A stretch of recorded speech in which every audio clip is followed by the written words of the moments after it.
ngahi tongani ko ngahi koloa kume me muri kola tatau pe pe mo ngahi koloa Okinawa tolu pe mo no tukuhau eksia fatatau pe mo unity I he kolo mo no tolu pe mo fa se ko mea ina feto kanga pita pureanga ko ngahi koloa ko blah suka pe mo ngako kapala pe ngahi ai famata ai le fai mo fu ke toi whakalahi tu te eksia, ko hiki whakaai ke ue e lahi o no mau he whanua.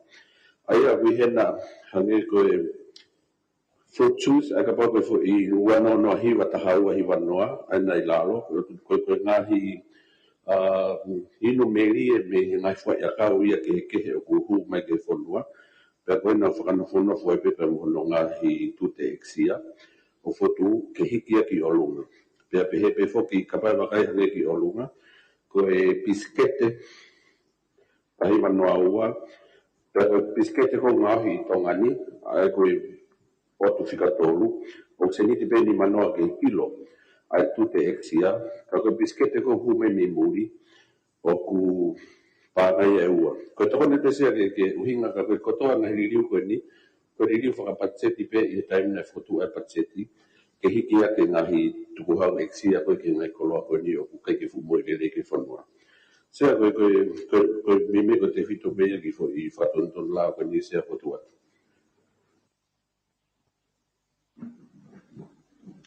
Maro atu e ki sa panga.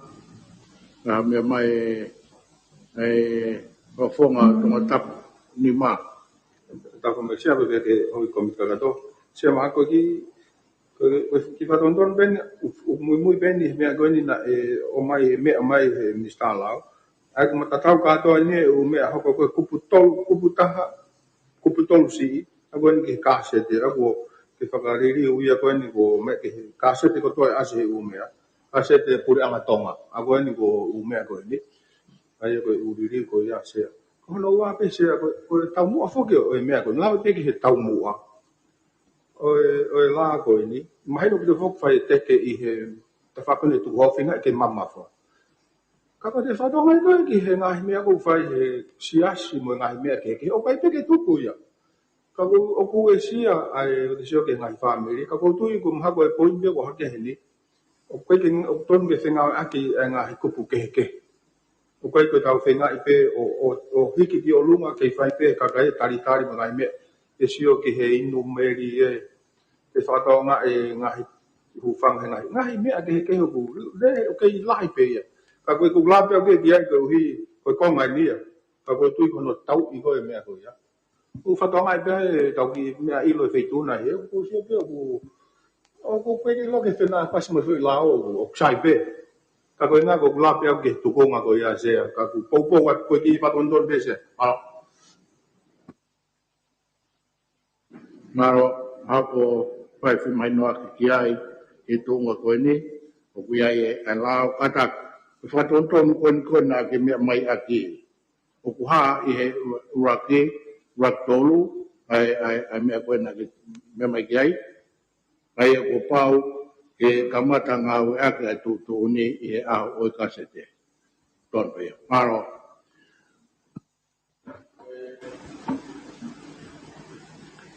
Tō tapu e ua, o whonga e ua tātaha.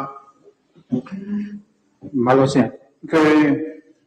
Me puku tokanga ki hula koe ni pamahang tatang koe mo toenga ngahi fotu mai koe ni ke toi hiki ai tukuhau koe ni eksia. Ke kohi koe tuia koe mepe e hoko ia he ni koe tāna ki tukuhau a tātāpe.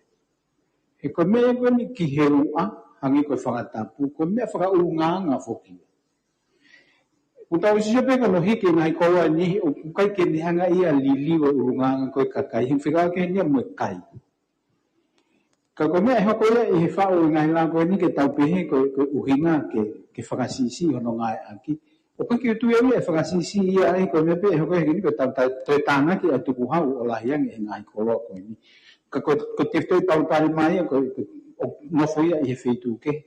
Koe ua kai koe kakai o ku pipiki I he ngahi koloa e ni. Pagotoi ko nga ko ke fai ki ai ko e ria ke he ta te fitu ki ta fa ke to tunga ya ko pa mo to tunga mo. Pagotoi ko fa ngala pe henia ko hono la to tonu ona ya ko to hiki ha pe ta na ke tu hau ki ko lo ta ta. Malos.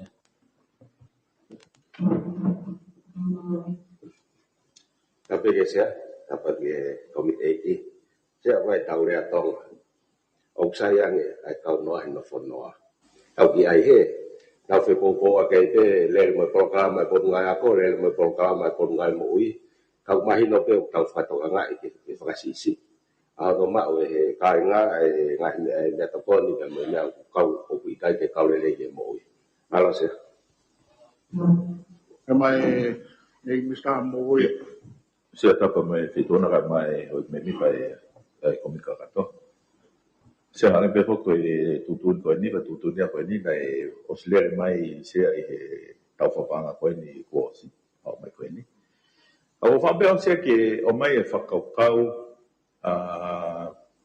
hange ko e pe fa fofonga e wa tataha ko e tamu a pe ke tana ke tuha. Sia ka pau te tau hanga o ko dai na hike e tapaka. Ko respecta ia pun hanga ue sia la taha ai mo i ko ne ai kakai ka manahi mahaki ko ia i kai pipihi. Me wanoa save he wanoa tahawa se peo se tawe ni mapa e savea. Na ia e holo lahi o kau mama tapaka i fonwa. Sia ko kapau te tau te uwhatata ke kapau ko tanga he tukau ko ni o tana ki hani milion ki he katopanga ko ia pureanga. Mahalo huri ngani mai a sea hono kumi mai ngai whaitoko whafolau e kau mahaki whikau ak mo ngai whakautua o ni o ku ikai pipihi. Ako e whakamu sea o whaipifoke polokalama ai tonga health ka mai health promotion hono tuak to ku mahino pe sea ngahi mea ku na mea kia e whafonga o tonga tap lima. Neo mo ku whai ai polokalama hono tuak i mo i lelei ka koe whiri ko whai he kakai o tau atai. Na ko whatongia po mai mo ui. Nea mo ai pe sea pe koe hae tuak na ue ai pau ke whai he potunga ui mo ui hono ku me ngai whai to whafolau e kau whakautua ki uli o whatatau ke ngai mea koe. Ai koe tokonya pe ia sea ki he whakaukau koe koe tana tukhau. Kaku tombe ke mea he whare ekin o to e riunga ni mange panga whamore ke he pureanga ki he whai toko ka mono whafolau nau tau o mātunga mihi. Mau sea. Sia, si vaha adbese, tap moe feito nai sia, moe hoi komit kakato. Ike o mana tau ke aho nei whaoai i whare ne tutu ni ke hiki koe ai tute o sipi ngako. Ike nau mala ngau whawhi paki kia, pau tala peo koe tuku hau. E ui fofoke sipi ia sea ka ki tunu pe alu toki lupi, sapate. Ka koe mahino koe hono kovi, o kovi, peo palo te au ki tuku, ke ai hiki koe ia o e tute. Koe ki tau tauwhi, e kei tau lo tau tauwhi. Koe i koe whanua tau taina o tau tolu, tau taina peka kai ia. Ka koe mea koe ke tau whaitongai ang koe mea e minista mo ui. Neo ngō ngāri taku pe tau hiki tuku hau tau totongi whakamore i whaitoho o toi lahi ang e he tuku hau ko kumau. Iktea, koe ui ke ua neu reo ahe minista mo ui. Koe ave whawhare mahaki. Nai aho ke aho au ke po uri, a uang ke awa whare mahaki. Koe o lai a koe ngai mea koe nukui ngai hono. Fōtu koe ngai whakaukau koe ni ke tau fi ake. Tua be ke tau ina ne kai, kau mana tuki, o to iai, ho tau whatongi ata, ke awe whare mahaki. Nai motua na e polisi, ko e kai sea. Pako e pēa tu, ko e tuku e kai, pe mai, ko e kai, me ai a ako. Ko e puke, me ai a toke tā. Ko e ako na toko toi whare mahaki ko rera. Nai whewhe, no me mesi koumei mate. Whai e koe lau koe a toke tā. Ki whai sisi e kai e whatu tā mate. Ko ia sea ko utui, o te tau wharea ko hiki tuku hau, ka tau whaarea, ko e tokoni ka tau tolu, ke whaasisi e maha ki, maroa sea. Sekana. Na kai fuki, na kai te uhinga koe tau mu ai a oe lang koe ni. Koe mea na ku uhinga oe ke ai koe ola koe hono tāri eni pia whakahoko. Ko hono fui ola anai koe tāna ki pe o te tuku hau ulahiange me mea. Koe mea kana e misa mui koe ke hei fitapaka.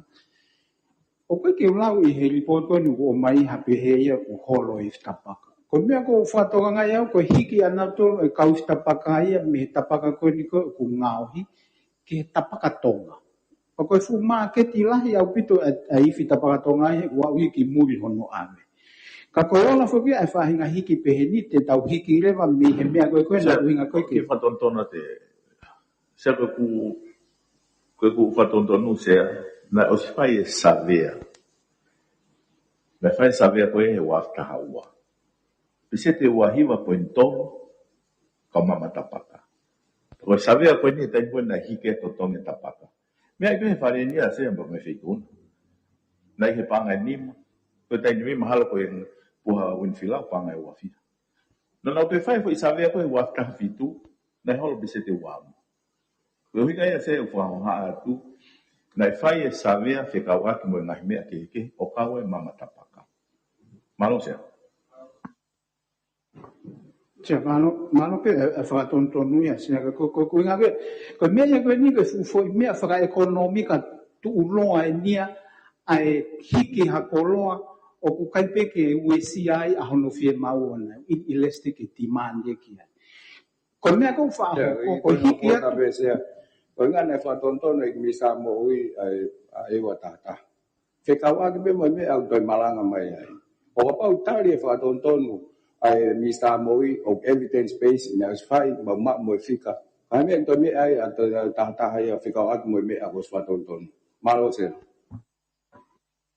Yo malo kau hiki au ke ki foi konga koe ni ko taimi ko o ku te ongo ia o ku hiki ai mea ko ia ka o ku te keifi ma u pe ko te alurewa ki hono fetomi pe ko hono substitute a me bon hoko he tapaka Koe mea ia e hoko koe he kiki mo mea meilie koe nau toi unuatu ki ha mea meilie o ku keheangi hono natu lapa e toi whatuku maulahi. Ai koe mea o te ke sabe fa matala ko le o mai ko ne kau pe ana pa te ke mai no pe ku pa o tau pe hale ka hale ko te me akwa de na tau atai na to ke fa tau fili ka o sia evidence pe mo fa mo o ku ngau e me akwa ni mal sia was my kai ki sea ka whao sea toi pi. Koe mea koe no ko hinga wika e ku tau si o mata pe tau tau ia. Ku hiki e sipi kai pe ke liliu e kai sipi ia. Koe alu moe moa ia pa anga fitu manu kai pe ke liliu ia. Ka koe ngahi mea henia ku e kau ngaha na tolu e ngahi mea ku hinga ki ai atonga tapu ina. o hiki ko ne sipi o ke ma wa ko ma to ke ma kai sipi ko ko ya ve ve o pe ko o ke liliu ai ma to nga a o ke moa hi ko fit mo fu to ko o ka mo ia he mea o ke ma ko fa tau tai ni ne o ko hai tu ma ma e tai ni ai ko hiki ko ai to mi o ku ia ene wesia e tau fie ma mo tau fa ko e tau ngai fie ma o fa foi tu o ia o mo te ke fa generalize ane a ko ngai ka ke to no e ba tau si lo to pe ke was my Se kana koe au ngai ke tau to whai ngai savea whakalele. Ku hau mo e ku mo ku fika e mista mo mo ne fika ko tu ko me to ke fai ke mai fai fra le me ke tau ilo pau e ka ko me ko tau sio mata mo on ni se Tona te whafonga sea. E ene mea o pehe ke whai e savea, ke whai whakarere. Savea, savea koe nau, lau atu. Wa koe savea nea, hen, ka koutui, ka pau te ulau whakaikika te savea, sea koe ki utui, ka poto ia, e taim koe ni. Ka koe hinga, ka pau, pe koe te savea whea ia, whai ka savea inu, whai he punu hawe, kau tahu boleh mama ni bengai wak ke o fai foi saber ko ni o iko step se ko me ia tohi ko he me ko fa to no pe se ke fa fofonga fica e que o ilo ave te ai saber aí o le fai fa fofonga pausa Maro, se kata ko hinga ko ngai me ia hange ko sipi ko mo pe he pare me ia ko holo kai sipi ko ufika ia pe ko holo ewa, tata ki mei. O te ke toi mea holo, mea hanga tonu mai pēmi mea koe me ewa o ke whaingata i a he toi hiki, o atu e ono whapura o atu me tonga tapu kuki ewa. Pai ake, o te ke toi mea mai ke hau e ke hono ui ngā, e koe kātoa ai le kohoti o tonga ni ue ki nau tō. Tō ke kapati ke lawa whakatontonu mai ha pepa o kuhara. E ke whakaosi mai, rahe taimu tu watu ka te wai. Hot mai. Malo se amol mori pega ko ana be si al motuani ki me ko lu mai ka hoka pe mo ta la mai malo Paro, koe kake, ai ke tau paroti, e he... Sea ke ki kata mo ki whahoa te mua whangai mori pe ki mua whakape mo feitona. O ki la pe koe ka venga whakaluku fua mahu inga ko ken sea. Ka ko toko ni pe aku ya ko hui mahino fo ko ngahi me nga o ke o kuna nga o ke whenga mai tau mo ta tau ke taha pe fo. O taha i vi mahu inga taha ia. E lava tau i mea koe ni koe kau taki lotu. Koe nau mea mai pe. O atu e whai tari tau inu vai kotoa. Vai kotoa ni mea. Koe tu koe tau mai. Oi me toko ni ati ngomong ni ma se apa bela mari le ke. Wadi ko da ni ko konferensi se jas posiliana te ke fai ke to fa ko ge yo tu ka me ana ta ai na sia si ke na fai tu ke ta la fai tu ni ni ko ya malo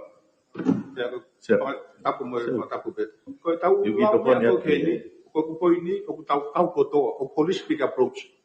Ko poi ni ako ilo pe ma konferensi kata to ba ko konferensi me mi pa whakau mea pe, ka koe mea ko whatoa ngai, ko hono ua sea, ka pau lai savea, ko ki savea pe kau mea mi pa koe he ni, ka ke to e whalu au. Toko tuk toko lahi kau mea ia me savea koe ni, ko ma ko ki savea waka ke pe au ia he. Ka kono tolu, ai tau ai koe ne ngahi mea hange koe kiki, au koe koe sipi, alu whaka kakai hange koe mea koe ni, mea kai whawhonga tahataho e ua, tau alu koe hai mea whitongi, koe papare malahi whaka taimin. Tu ke si pika ke au ke ya. Wa to ke hika ya fu. Na ko no go ai ka. Ko lo be fa me ko ki muri. Ai fa tal mai be per me fa me ki muri. Ai lai ko ai ka mo ko lo a. Te a fe ki he an la mau. Ka ke ka ko la be sia ka ve ngam ha inga ko nga ko re be tau mai fa ta.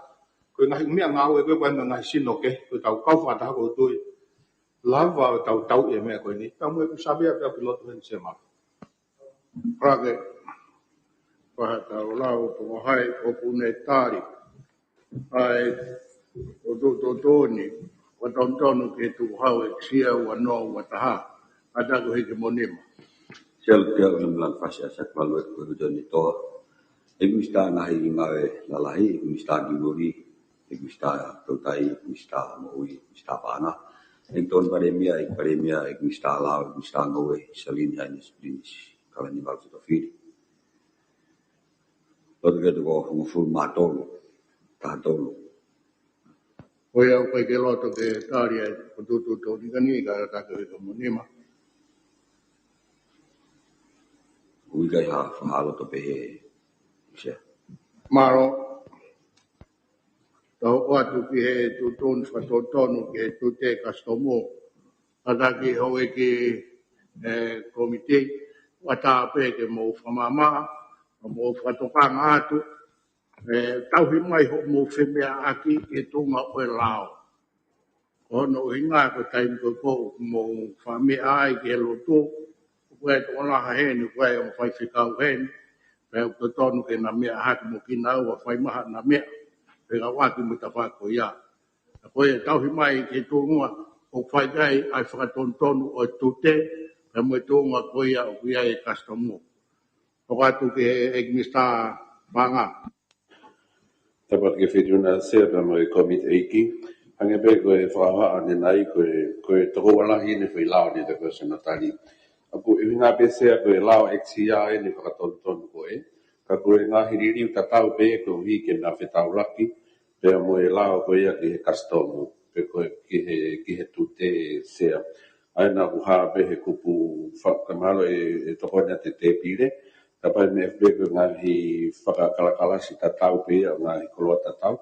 Ka ku pau ke whakatontono pe mo e tutu uni ko ia he tute.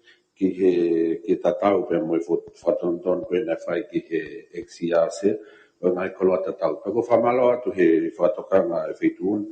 Hange pe ko e o atani nai ko ngahi whakatontono tutu uni ki he patseti ko stari he whare.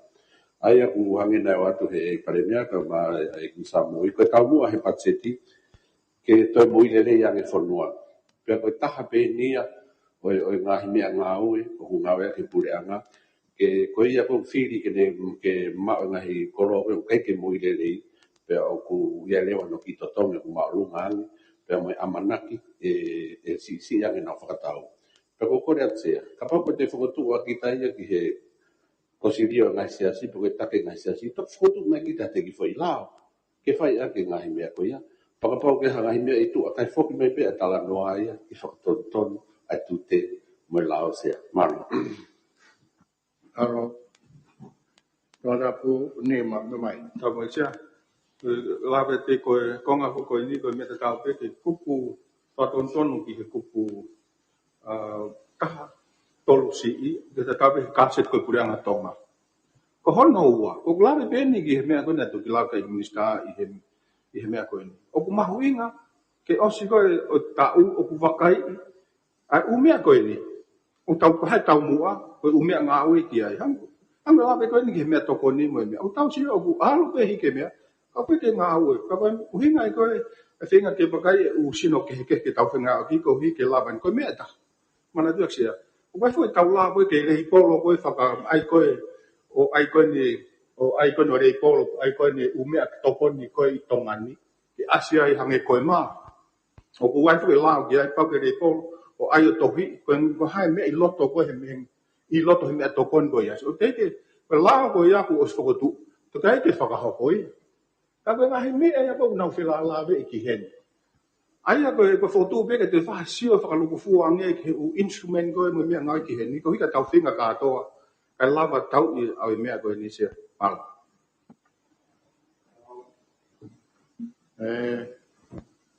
E mai tonga tapu ua. Tapu e whituna sea, pe tapu mo e hoik me mipa ko mipa kato. Kau ki lawe peki he lau koe ni.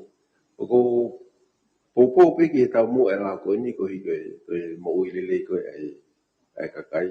Kau hangi peko ngahi lawe ki moa. Neo e tau hiki tau tole ai tau tongi o mamafa. Peki whakatau pe e kakai. Hangi koe mea na mea koe e kini stapa anga.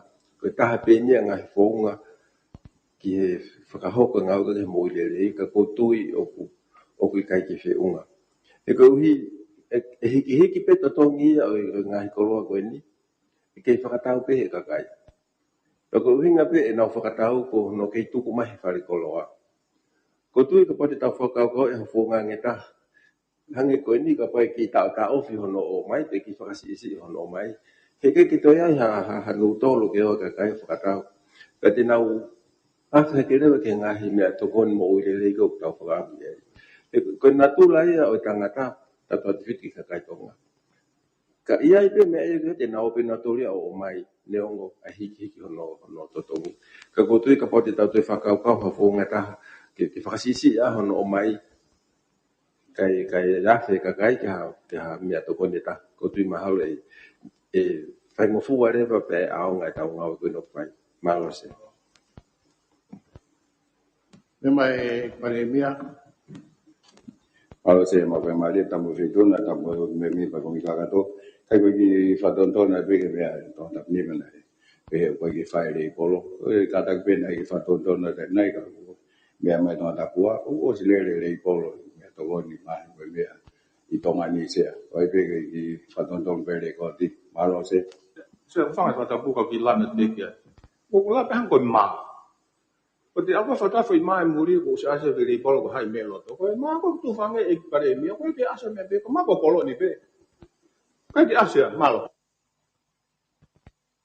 Aro, koe tō koe ni ku wai e mai noa ki hen, koe ai tu wake, ai tu tōni whatontono, ki he tu te kastomu ke whaha pāro ki ai, koe o roto ke tāri, ai tu tōni koe ni ka tā koe ka monema.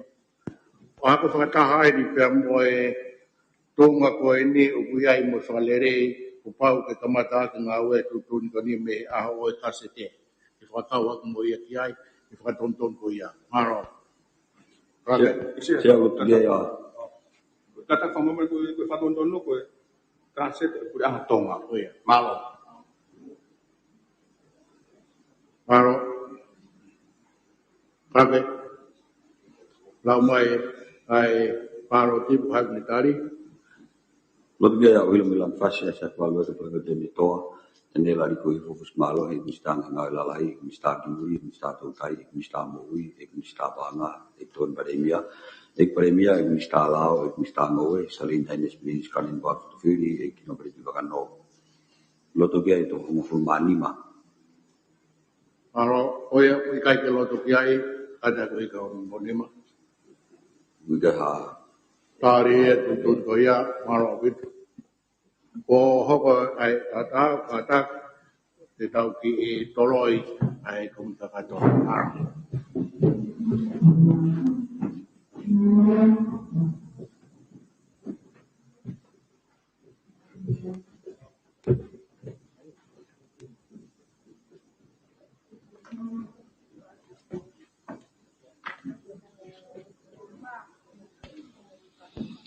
Liliu e komiti kakato ki he whare o tonga.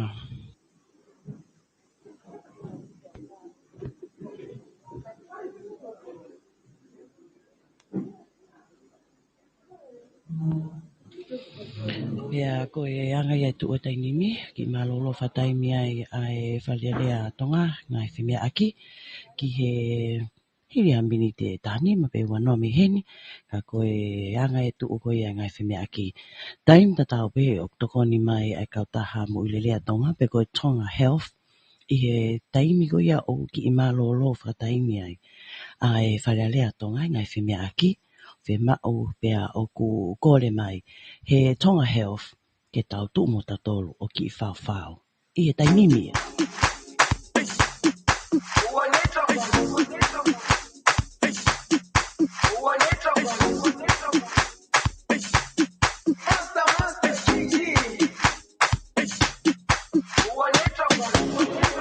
Jerusalem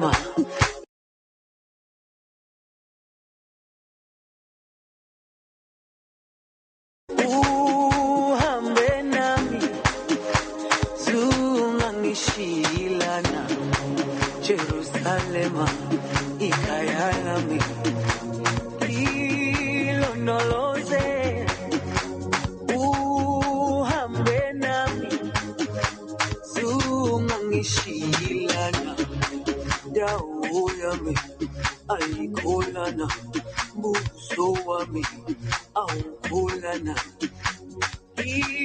ilondoloze zuhambe nami dawo yami ayikolana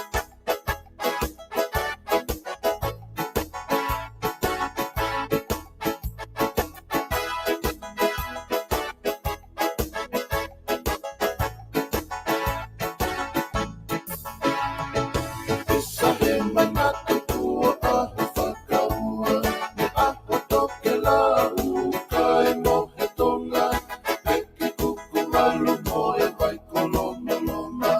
Kama whakaua mo mana whalanga. Awhe ofa aki noho no si ali kawha. Popo to e una ki e mouna. Isa he manatu ua aho whakaua. Me aho toke la uka e mohe tonga. Peke kuku alu moe vai koloma loma.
si aku mau amanaki kuo toroa taahine haota e ofa pelie pe kai kona te ula pe ko e kukoroa lau noa si e kuofa taahine pe alua ka ke si au masatu koi o whangi o ko ke tali atu e long noa si e ku o wha ori e pe I kendo foa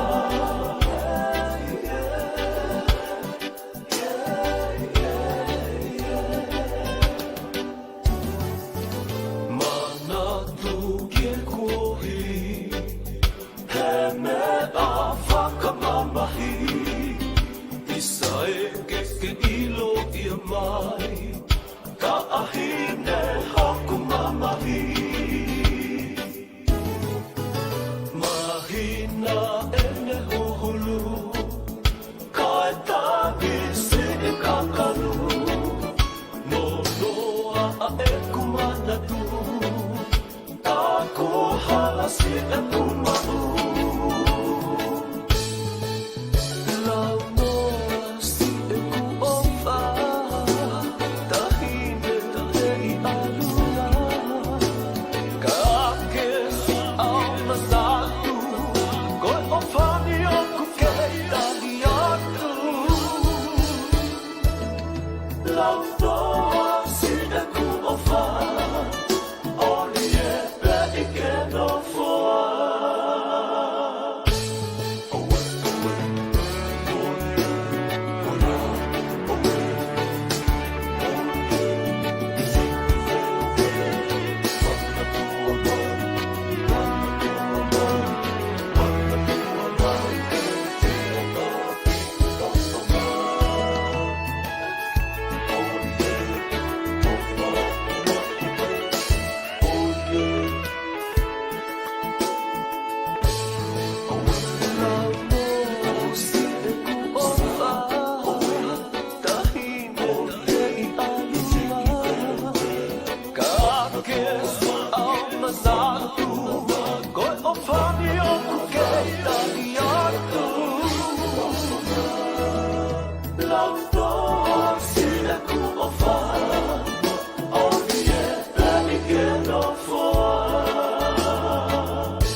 Afrika Nima.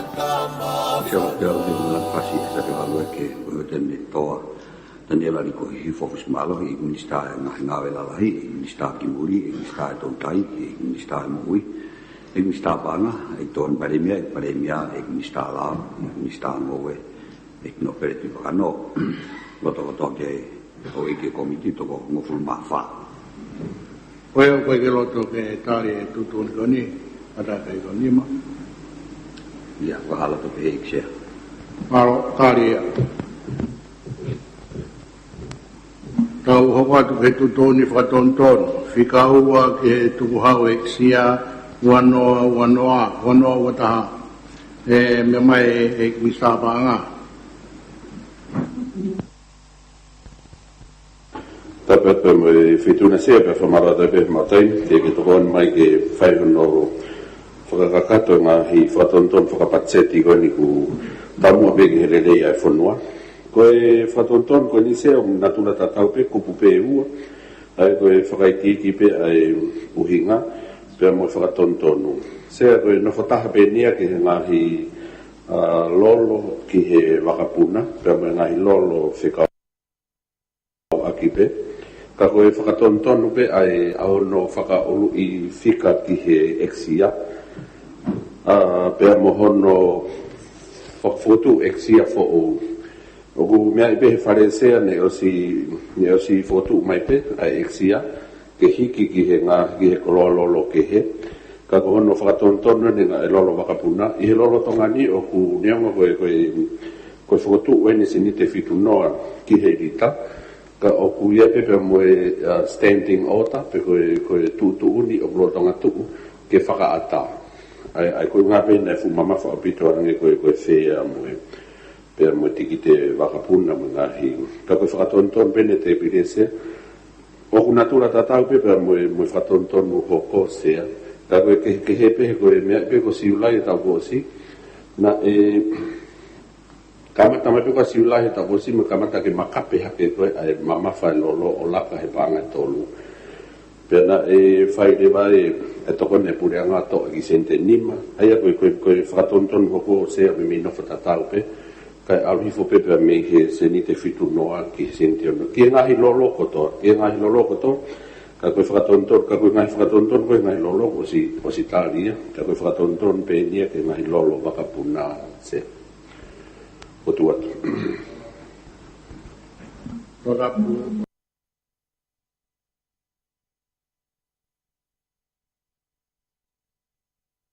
Nema. Tapi manusia ke hukum kanato.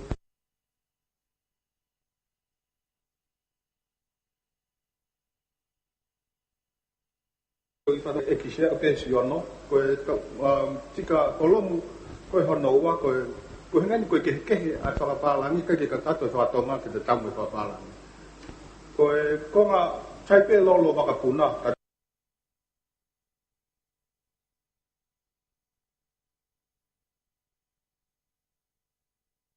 Koe konga kono noa e koe wafitu hongo fulu, ke simari tahaua, koe mea kehe koe pa konga, koe ke hua toi konga, koe ane te koe ni i he konga, koe ni koe teke whatonga ia.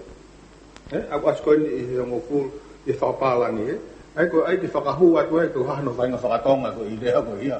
Koe inga koe ki kakato.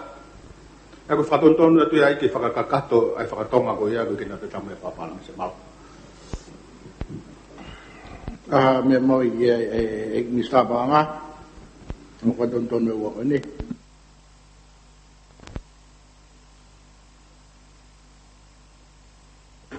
Sea ke tokon me pe koe kapau tonu e kulau koe wafitu o whakatonga pe olunga pe hai pe mo whakapritania ke uhingo kapau ku o piai ai poricolo lineiti bisphenol koe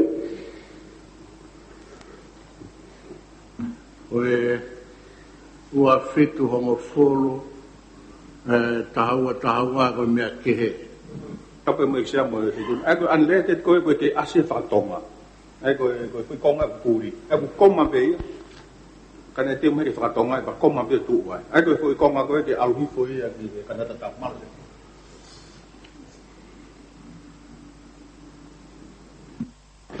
Se o mahina be whatontonu se popot. Aka pau e mea kehe pe ki he mea kehe pensin.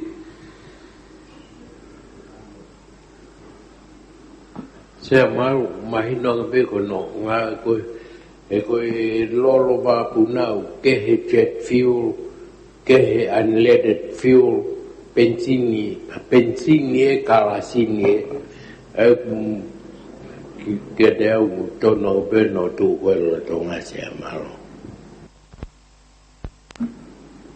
Koe whatontonu e umea mai ki ai e ki sta lao ai tūnga koe ni upu iai ai ngahi tokanga ke whatontonu o kutonu pe e ne tuulolo tonga. I ngahi uhinga koe ni ke ue toi tāna ki mai ki ai pensini hange koe mea e ki minista lao o ku kehe ngahi pensini o ngā e koe ki he wakapuna pe mua mele ne pe kono uhinga tu ai pe ngari tonu pe ai mea ke he ka ue toi whakahu mai hono whakai ki koe e pensini. Koe a koa e minista lao koe a se e koe benzini koe F-gas o ku unleaded ia ngā ue agia koe ke he wakapuna ke he ia mo jet fuel ai au ngā ue agia ke ngai seti Koe sia, ke omit kakato. Kai koe poini ia, koe kehe ai whakatonga mo i whakapalangi. Koe ke kakato i whakatonga, whuirea e ua ai whakapalangi. Koe ata se upono whakatonga e peko o aspe koe mea ke. Koe kute tana ke te koe whuirea koe unleaded koe, ai koe ke ase i he whakatonga. Ai koe uhinga i whakapau, i tu koe whakatonga o ku mea kehe pia koma. Ai koe hinga mahana e koma teu ke kumi peko haa mea. Koe u mea kehe ia, u mea kehe pe ia. Koe hinga e koe ni koe e ni stalao.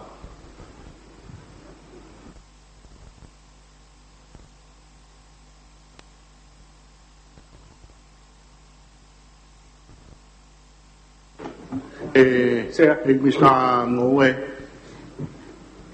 O tui koe mea ke koe na o ku uhinga ke pai o fuel. Aia o ku ikai ngā ue ki tonga ni koe. Koe pai o fuel aia o ku whataha e unleaded.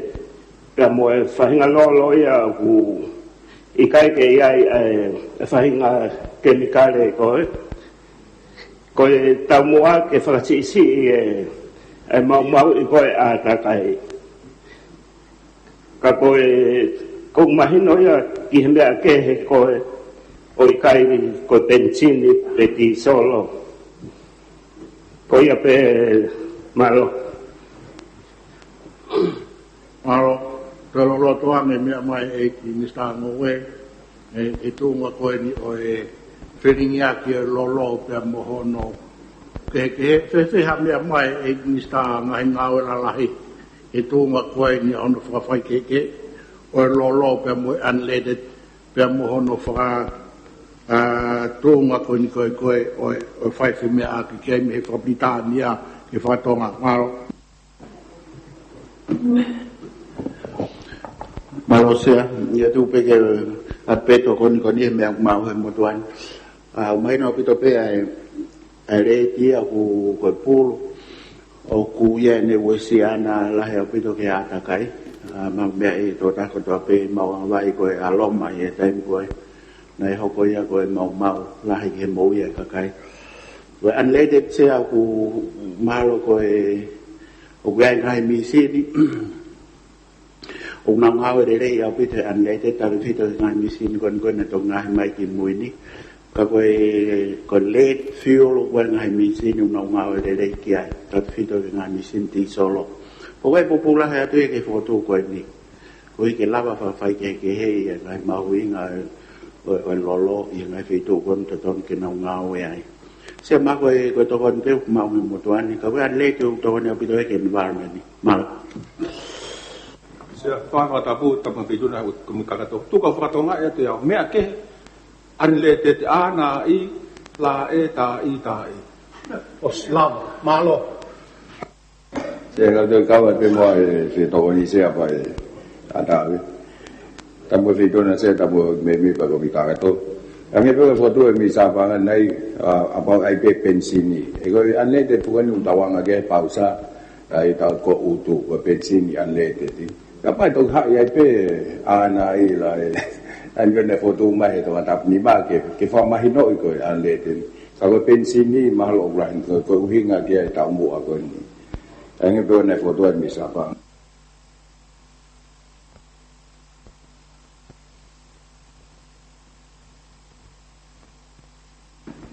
Wahako mai me karake.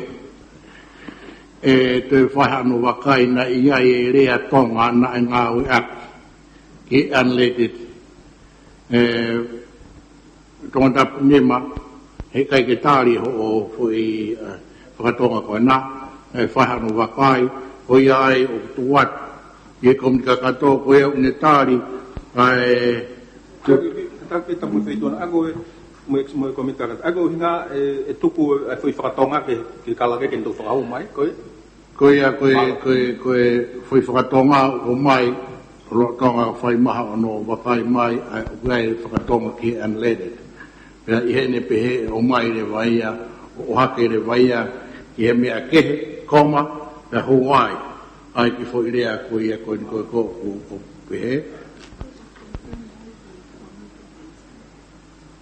Koe ko whahako mai me he karake, o ku tonu mea ne mai me tamu me kore mea, koe unleaded ko hono whakatonga ko ngau e aki koe pensit. Pea koe ia e ngau e akile waia, ai whakatontonu ko ia, ek mista paanga ai ke mea i ho mo kakai via i tute. Ke hiki pe nau mea i koe pensin ai hingo fo paparang ko ia unleaded. O ngai umu hiki pe mo toi tute ta e te mo ilo i ai koloa. Koe mea e ke mo toha ki ai. Katak ko ia umu uloto ke tari tutu ni koe whatontonu. Whika ua ki he tuku hau e tia. Katak se koe tokanga pia ke ki he taimi koe o ku tau whinga ke tau riri whakatonga he kuia ngahi rea ia heni koe fo i ai hanga tonu pe kapate tau tari pia koe whonga whakatonga pe te tau whai hange koe konu hahe i he pēsi ono ua whitu honga fulu a noa ai hau hanga tonu o ku riri uongo ka ke lili uhinga hange koe meko tau ta koe unleaded ko hinga i ke pensin kai ai whakatonga ia koe unleaded ka koe pehe ai whakatonga ko hiki mai ki toko ni whengo kamana e whatontonu ia hange koe mea sea koe whirea ni os ngau e ki mua e wharea lea hange koe nei o mai koe me kalake ai koe ki aha tu whehui ia o apauna os ngau e ki mua ai whakatonga unleaded ko pensini, o koe tau lea ko pensini. Apa te tau toi whauhinga na toi ngahi lea ke he, koe mea ke he ia. Ka koe mea ia ko stari e wharen, ka koe hange ko whotu mai sea, na mai me kalake koe pensini. Malo. Malo se ko hinga koe whakatataan, hange koe whakarea koe minu lolo pitu mini o was. Ko singai nai aki ki mo, ka paka na singai aki ki mo, whawhofa pe. Ka ko hange e alu e tau whakatonga he ko whakatonga he ngai whakatonga lahi. Koe kaipe mau harea tonga totonu, o alu lewa ke whoifonga koe ni koe alu ongo he whakatonga. Malo se. Malo atu ki he tonga ewa tahataha, e whatuanga o whai, mo mea i pe koe ngahi ngau e koe ni na tuku mai e waha whorau. Pea i hene pehe u tau puke ki tato mui mai a ke whonono o ki utu. Ko tōnga kui ai, ko mea mai ki ai, ngā kuma whatom nea kuma on, ka te tau hokoatu e koe ngā koe mea ai ana tuku mai a koe me e ofisi koe a Mustafa ngā. Koe a uloto ke tari e tūtōni koe ni, ka tonton whikaua, ke tuku hau e kisia wano wataha, ka tā ke huki homo nema. Siapa pia o bilang fas, saya kalau ke berjani to dan ia di kuri fokus malo hi mista mengai lalahi mista kimuri mista tautai, mista mui, mista pahanga, ton paremia, mista lao, mista ngowe, no kena no. Lotu ke to hongo ful mafa. Oia koe ke loto ki e tari e tūtōni gani, kada koe kauna nima. Mika sa whakalo to ki ai, iksia. Maro tari ia, ai whakutūtōni gani, na hoat, e tūtōni whatonton, whika tōlu ki he tukuhau e ksia, wanoa wataha. Me mai e mista paanga, la watu pia moe, whatututun ko ni maro. Tapat ki se e komita kato, pia korfa memoria ko i ko ngahi tono no ki wafotunga o e lea to tonu, ko i pe ko se te kaunga we pia me e lausi i mo pupua puhi na whakatonga horo a ngahi lea ko ni, e whakatokanga kia. Se a koe whakatonton ko ni na e whaipe koe tutune pule a ngā whakatu.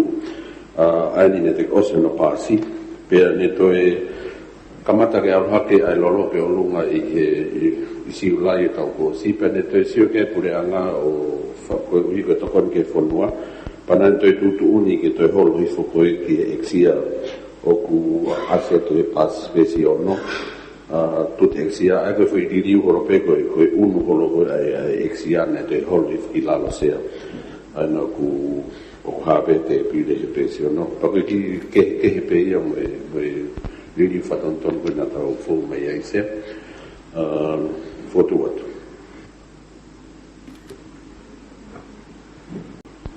Memai todap nima.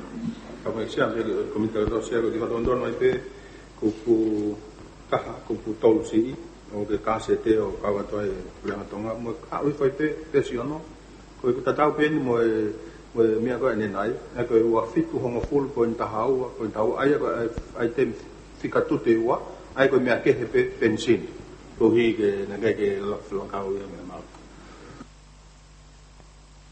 Maro, koe whatu mai ke tāri tu tōni koe ni whataha pa mo whatontonu, o ko mo mea peke ai, koe uroto ke mo tāri e whatu tu tōni koe ni, na kai koe hika mo nema. Gaya jumlan fasi sa ke value ke president toa nila riku yu fokus malo ik mista na ngala lahi ik mista gimuri ik mista morui ik mista panga ik ton paremia ik mista lao ik mista ngowe ik no pere tu va no lo to vedo un formato Oia koe ke loto kai ka taki to niema. Gaya halo to he sia Kari e tutuni ko ni whakataha pe mo hono whakatonton. Tau hoat, i ngai tutuni ki hono kure, o e ngahi ngā aue, tānak pāanga hu mai wanoa wataha. Mea mai mista pāanga. Tapat mo whetuna sea pia mo e komit eiki.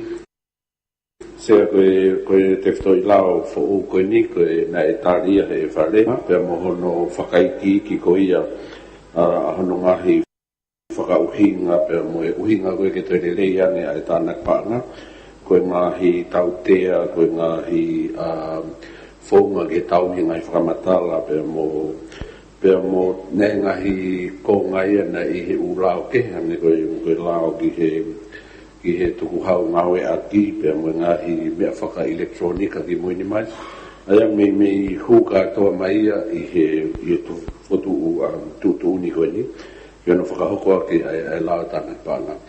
Sea koe tānak tuku hau e whanua, nea mo ngahi taim whaingataa, ka pu mahara koe taulahi eni humimi au ki hongfu, o lakaha ke hongofu, ai ngawe lahi ai pureanga, ke whai hono whakarelei pia toi siofi ngahi lao, o hange pia mo mea i koe ngahi whakatonton koe ne tuku mai ke whare, o mimi lahi koe whakatonton, whikau aki pia mo whaunga hono tānaki, ka tahongene ngahi whatongia whaingata, e ku hinga whoki o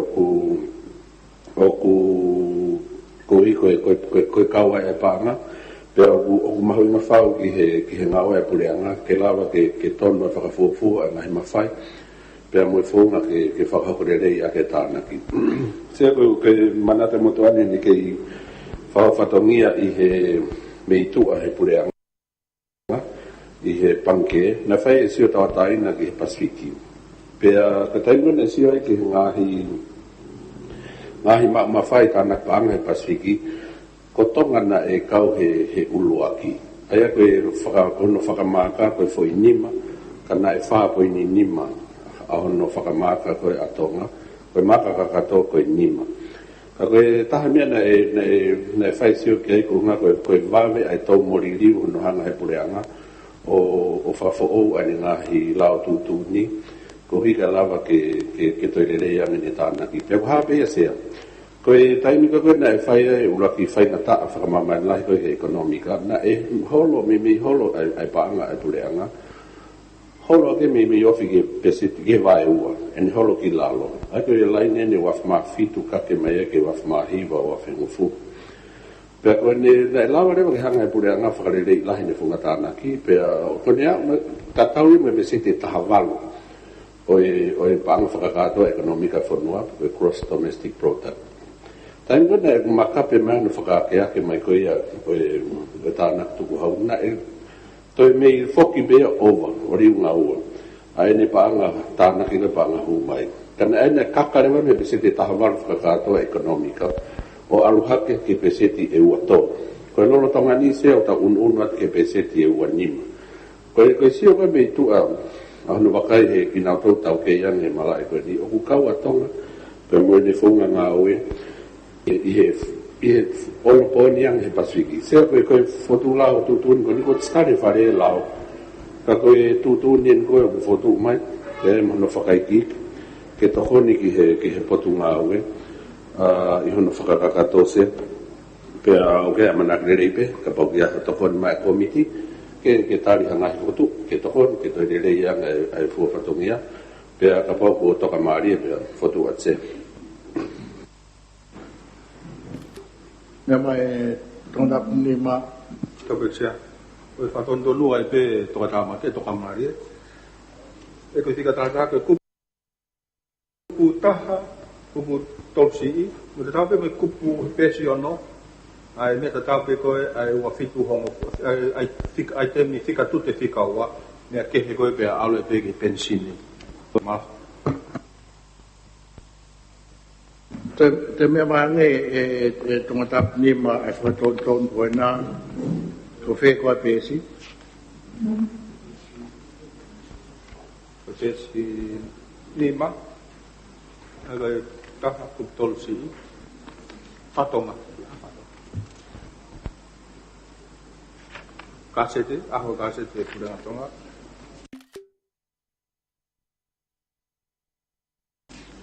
we fica tahu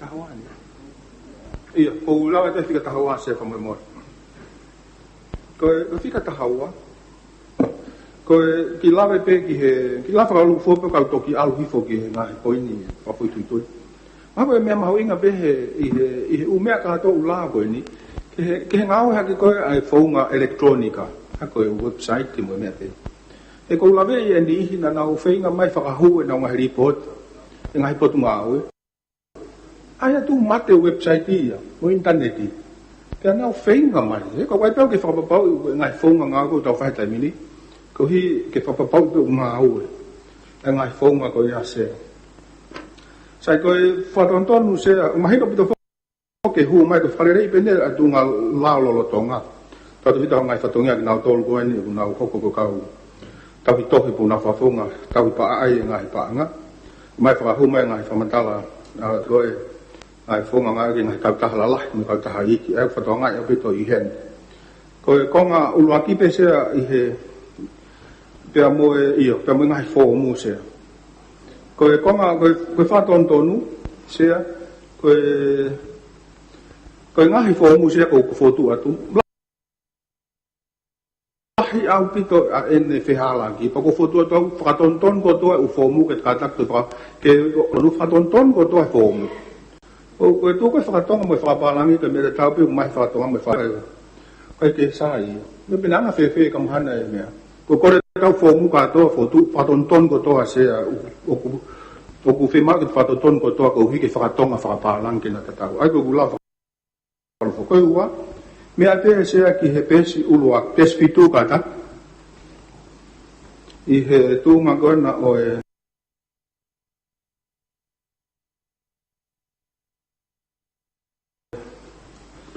whakatonga le fi ai kupu la koe o ku ha o ge me koe whamawhai no ai tutun koe ni sea ke he ni pa mo whakapalangi ka tu koe whakapalangi ia koe mawhai ko ku ngawe koe ka no ai fo tutun ngawe koe ni o ki mawhai koe minista aka pa alu whakapalangi ke he ia ko tamu ha whakatonga koe mawhai asia ai mawhai minista i he loto ke kabineti na wheto atu i te asia i kongai koe ia aia koe whatonton ula kia sea. Koe ua, koe kupu lahi taha, kupu si i ua. Ai mahino koe kāsete ase.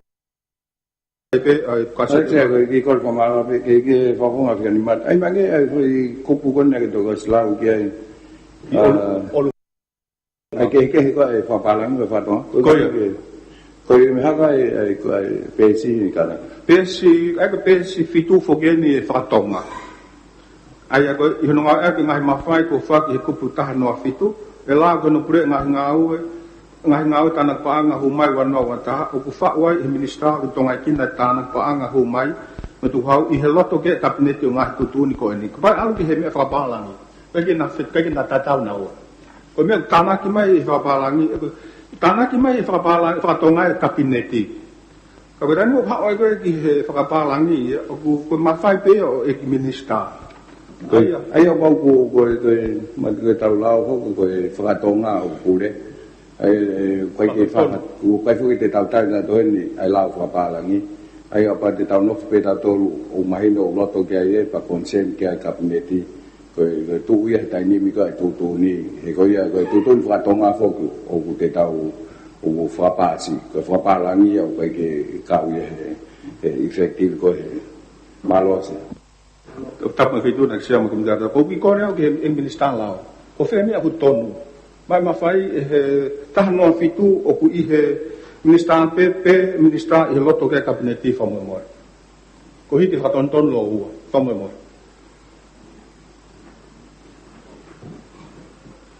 sia ko tu ne minister he ke tu ndo ta ku po ko fo ke kabineti kai kun guru no wa kai tiftu lao ko ha ne lao kun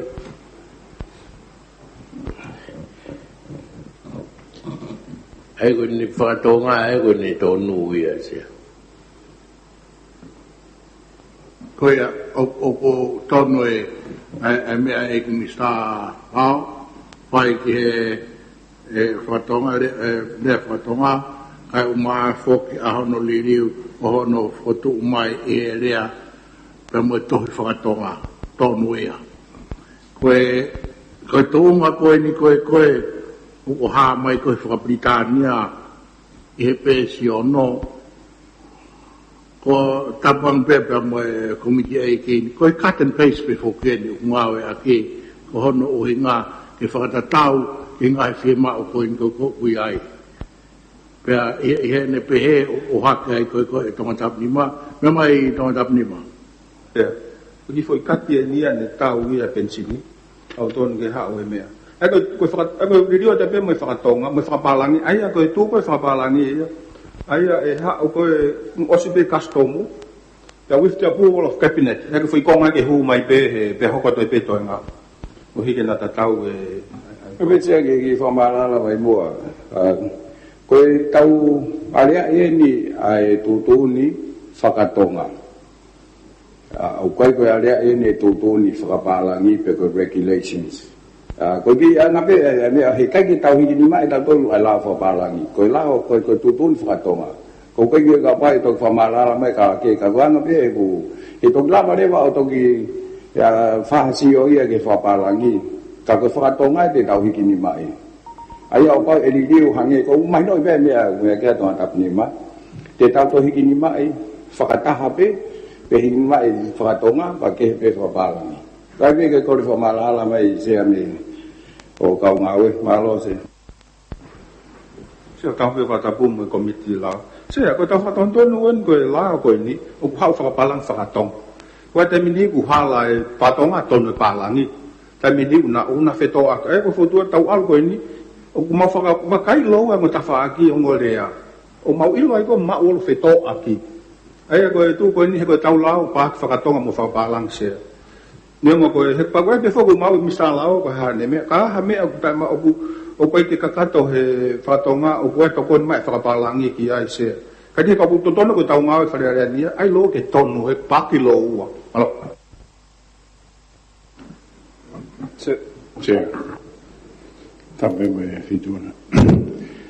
Se ko mahina pe ko ngau e whareni ko whakatonga. Kai he taimi tatau ko tau lao na ihe, na whakapalangi, ko tau whenga koe ke liliu, o mahino. E ko tui ka pau e awe ki whare hopo mea koe ni, a whaha hopo. Pako ka whakamau pālangi e nao mea, ko tui maare pe te nau e mahino a ki nau tōwange mea whakapālangi. Ko tau whenga koe ke tatau e tau lao ke mahino ku international pe au tau whakaukau ke mea. Ka koe ke atu pe mea, ke tau whakatonga mea an pe os pa atu ki nori. O ku mahino te nau tue ki whakaukau pe tau ke i tau ke tau whaulao. Ke he mea ko o tui koe whakatonga pa ke he mea. Ko tui ko mea ka ni sea, nai tōn ke whahangawe ka e komiti, he ko mea ni me he pureanga kōsi. Ke whakatontonu. Ko te tau nofu tatolu he komiti kakato ko whakatontonu, rea mo e hafua, ka kai ke whai ngā ue ai komiti kakato. Ko mea ia, e potu ngā ue na tōn ke whai ia, i he tau komit panga mo mea, ke whakatontone ungahi rea mo mea. Kai o te tau mea whakamore ha tau taiwi e.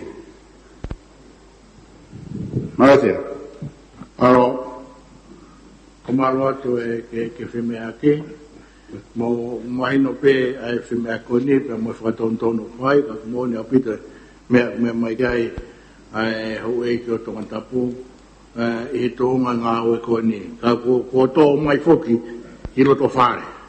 Pe kai lava tu tukuanga ia. Koe mea e hoko ko hono whai ngā ue. Pea e ngai whatontonu ko ni, o whai kai ngā ue, o kulere whakatonga pe, kai pe e whokono whalere, o e whakapritania. Mea mai e wa tata. Se ko tokanga lai whakahang ko whakalawe ko anenai, i he uhinga totonu pia i hanga, e koe osko e ngawe ake ai lao. Koe kumana tui au ia nei ai toko tahana e ui koe whakatonu rea e pure anga. Come and translate. Nā e nofo ia e office pare mia whai ngā ue koe.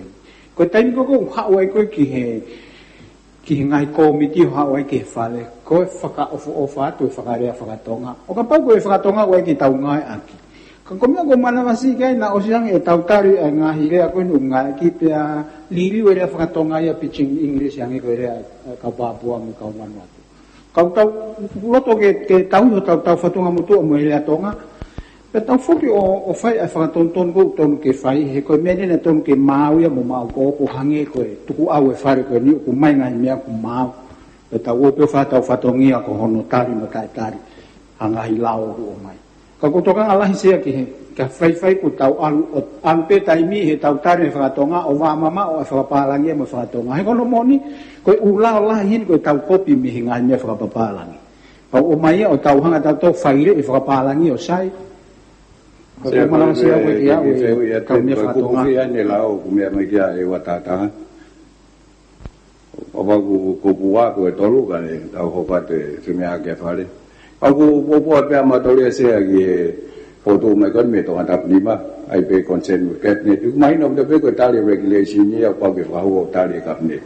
Kapal IP ke explicit hanya kau kene foto. Oh lele IP punya ngaya ke fakau. Patoton ko ya, palo siya, kada uno. Sabi kita orang pego higo, patoton na orang kita tap ni maki hengahi formu. Heko lahi ngahi diri kon I formu fotuat ko ni ko fakalele me hengahi formu motua. Pe aku fakapalang fakatong. Ko hibe foki ko tau kau kakai totong tuku hau o ku loa pe kakai tong mo kakai muri koe fortuna ke whakalupua pe ke riu kotoa koe ke uhinga ke motoanse. Kama ke tuan pe sia se ko la ke fo mo ko me na pe ai ko upo pe to ke he me a ho eki ko anga ko na tonu ko ha ko foi la ko ni na tonu ke ko ufo me ko ni ko anga ko fa tonga wa ngai foi ria ni fa tonga wa ngai foi ria ni o ku ke ko foi line ne pe kai ke a fa tonga ai ko ki la loi o ku le fa palangi to mo fa palangi to fa tonga la ai fe to ke a ke me ta mau ai ku ai fo mo ko me ke to ka ta ko foto to pe ke ava fa re e ke ta wa ba to fo mu ka to ku pe ka ko lo fo ko ta fa re no ke tonu ke pe ke ta o ma to fa ka tonu ko me ko lo fa lo fo ke I hinga I me ko ya se sa ko fo ke me au ki pe si ta to lu se ko ngani ma ke ve ku pu ta lahi ku pu fa si I ko fa si ko e ke fa ma hin no pe ya ke asi ai o kui kai ngofu ke ministai ke ne o kui kai tana ke ministai ai hamo ua hama inga wala totongi o whakafuafua o lawe ke tutuni siko I o lunga I he aho I loto he aho tolu noa kai toki tuku kehe o ka pau fufe maupaanga ai pure anga ke mea ko ki eke pea ko hai uhinga ai whakangata koe o aho o mea koe ni ko hike ua te fui loto he aho noa kai tene eke ai kai toki ai o tuku kehe o ka pau o ku fe mau ye ke mau le panga ho mai ko ne pe ko mau le panga ho mai ko ha min sta ta fe mau ye ke va mai ka ko e ke be u hinga ki he ko ya se mau ko te pe se u me ko ali ko ke pe si ko pu ta hiva e ko nga no to fa mon fa ata tu hau ko pu ta hiva e fe la ve fo ke mo fe mau ko e to fa mon fa ata tu e ko no ko text clearance e ka pate te ko tamu a koe o mo fonga ko nga koe I ko pula ko ni me ko to ambe ko fa he pure anga ka pate ke ha ko u me ko ne fai ko pau ke ma ha fa ka ata I pe me tu ko hau ko nga tu hau o ku ata ha tu ko hau pe ka pau ke mo u a to tongi pa ke to ki fai u me ko ni se ko ta ko nga ko nga ta hi wa ta si ko nga di ka wai ko hatohi kore ki he no paanga pure e pangke laka o tonga uhinga fokin e ko nia o pau ke ma umai hatohi clearance e ko tau fe mau ka galo kumin alo ai ha no e pangke laka e fai no make he ko e pure nga ka we fe mau ke alu ko o mai ha to te me tu ka wa henga ku hao ho tu ku hao ko la pam se ni e me na mo fitau lak no he kamata me ko ni ai to mo ko lahi a u me a tari ko he potunga we ke mai ko me ka tua ko no process ko no ai be tu ko ya he ni ko foi no be pure anga o ku pe ko no ko upangke e na no hanga tonu o ko ke fe mau ha me pe he ya ka mo inga fo ka ko tamu fo la ko ni hange ko ni ka pa ya ha o business ke fa tau me pure anga ko Tokyo ha me pau e pe mo ke ma license ko license au e pe ke tu hau ai ko ngau ke tu hau e fo ngon ko ha pe me te fa me pure nga ka me tu hau ya ka ba ta ha fa lau nga ko I he me ko ni he fo no ko ni ai tu ai ka ke ko re mo ke he mi sta banga te fa ka ta hi ba ti na don ke to o ya fa ton fa po nga tu hau no fa ton ya tu ke no o ya se spe no ka tu ta kai mai a tu hau ya ko hi pe ko fa la hi ai lau nga I to ai ko pu ta hi ba ti fa la me pangge sai se ko hoko te tona gata ko me he ko me ka to tau ki toloi e ole rea aro